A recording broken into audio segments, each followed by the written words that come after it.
Good morning and welcome to this week's The Positive Habit. I'm absolutely delighted you're here, as is Rosie. I have a lot that I want to get through with you this morning, including my book recommendations. Before that though, I want to touch on something that I think is really helpful.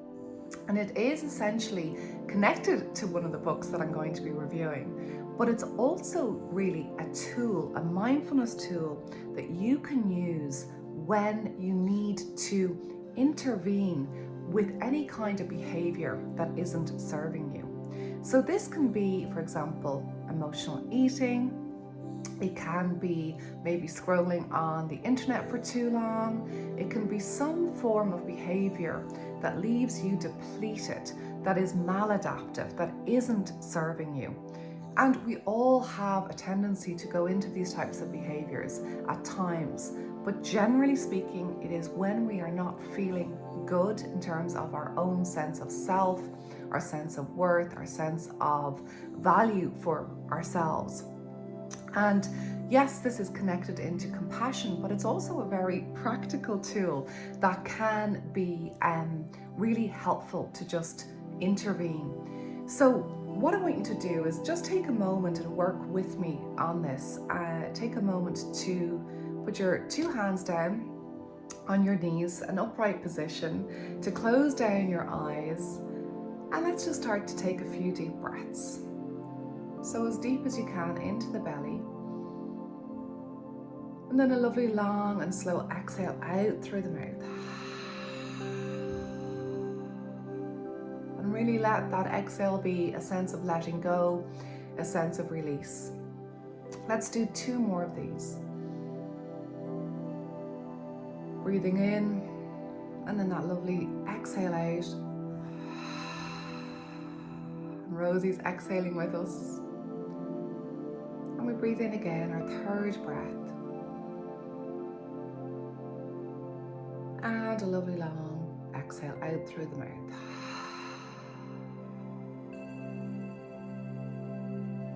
We're coming into a place of balance, a place of connection to ourselves. And I want you to scan through your mind now and just notice, do you have a behavior that does not serve you? Whether it is eating too much when you're not hungry, whether it is getting lost in a fog of scrolling, whether it is maybe certain people in your life that you are drawn to, even though you know you feel depleted after you've been with them.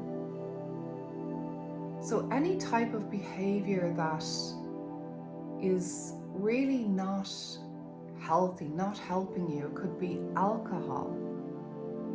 So I want you to notice what that behavior is. Take a moment to identify it. Start to notice when it arises.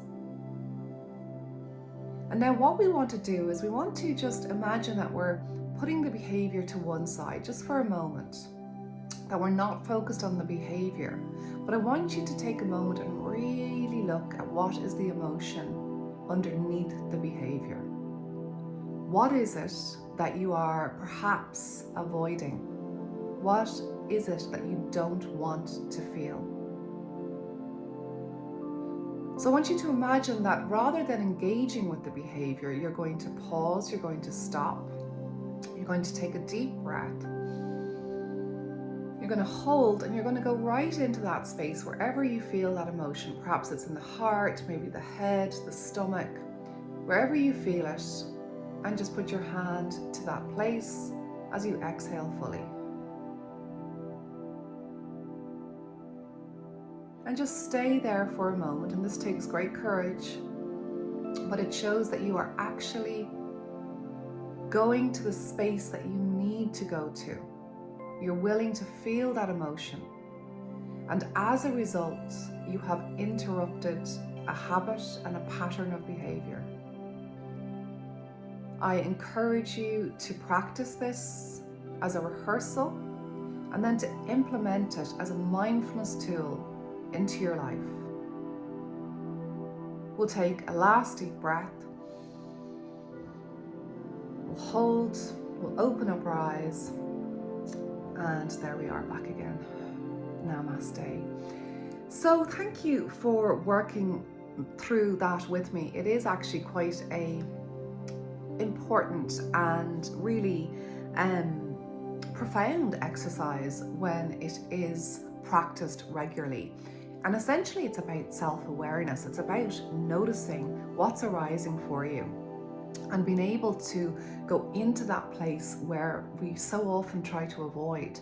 And I often say it, and I really mean it, that there's no emotion inside of you that is so frightening that you cannot feel. It's actually quite often the fear of the emotion that is much more overpowering, overwhelming than the emotion itself. You do have to go gently. You do have to just spend that little bit of time and then allow yourself to move away and to maybe look at nature or do something that is going to be very healing. Or if you're blessed enough to have a doggy, give your dog a lovely pet, or a child, or anything that has that presence, that consciousness that is so healing. The book recommendations I have for this month. Okay, this is fun. I love it. The first one, actually, I'm going to just bring right up onto the screen is Jen's Journey. Now, that was really the sort of impetus for the mindfulness practice that we just did. And I'm going to be interviewing Jennifer Carroll about her book, and I am absolutely really loving it. Jen writes in a way that just shares so much of her own journey, hence the title, but is incredibly relatable. And I felt compelled to really express to Jen that I really see so many echoes of clients over the years who have struggled with, in particular, emotional eating, and how it has such a detrimental effect on their sense of self-worth, on who they are. And her journey really is inspiring, hence her huge Instagram following, hence how many people she's helped. And I'm just really looking forward to talking more about this book. So again, there's brilliant recipes. I've been trying a few of these myself. Her chicken curry is gorgeous, and I'm going to do her strawberry and banana loaf very soon. So it's a brilliant book in terms of what it offers. It has a personal story, like a self-help kind of memoir, and then it goes into some brilliant recipes. So I recommend this book, Jen's Journey. The other book is fiction. I always love to do fiction and non-fiction. So Circa, I think that's how it's pronounced, is a wonderful, well, you know me, well, maybe you don't, but I love Greece. So this is all about the Greek goddess Circa. And she is the daughter of Helios, who is the sun. And really it's essentially god of the sun, and mightiest of the titans. It's written by Madeline Miller. It is a huge success, an international bestseller, but I think it was more perhaps well known a few years ago. I came across it just by chance and immediately was drawn to it, as you can probably tell. It's a story of courage again. There's similarities here in many ways between Jen's journey and Circa's journey. And with the Greek gods, it's always just so there's just so much fantasy and just incredible adventures and stories and metaphors and theories, and it's an incredibly exciting book. It's also quite a feminist book because Circa is exiled to this island where she is sort of punished for really expressing herself, and she has such a strong warrior soul that she does great good in the world, in a world that is very harsh in terms of how the gods treat each other. So if you're into this kind of thing, I really recommend this as one of those books that you just kind of get lost in and don't want it to put down. So those are my recommendations for October. Thank you for being with me. Have a lovely week. week, and I will see you next week. Bye.